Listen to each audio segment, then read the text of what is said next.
दोस्तों अस्सलामुअलैकुम। आज जो मैं वीडियो लेकर आया हूँ वो है मशहूर जंगें और गज़वात। तो चलो दोस्तों वीडियो शुरू करते हैं। सवाल नंबर 1, गज़वा बदर कब लड़ी गई?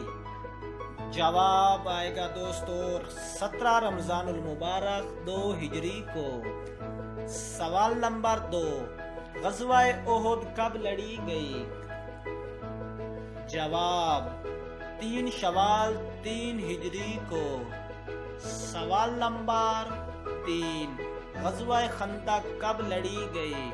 तो इसका जवाब आएगा दोस्तों 5 हिजरी को।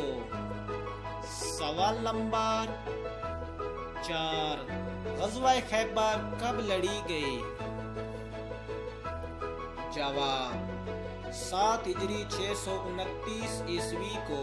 सवाल नंबर 5, गज़वा हुनैन कब लड़ी गई? जवाब 8 हिजरी को। सवाल नंबर 6, गज़वा तबूक कब लड़ी गई? जवाब 9 हिजरी को। सवाल नंबर 7, जंगे कादसिया कब लड़ी गई? 14 हिजरी को। आज की हमारी वीडियो का अगला सवाल ये रहा, जंगे मोता कब लड़ी गई? जवाब जमादियुल अव्वल 7 हिजरी को।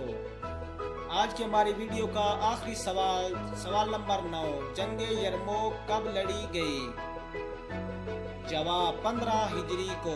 दोस्तों अगर वीडियो अच्छी लगी हो तो प्लीज़ चैनल को सब्सक्राइब करना, लाइक करना और शेयर करना। हमेशा खुश रहो दोस्तों। वस्सलाम।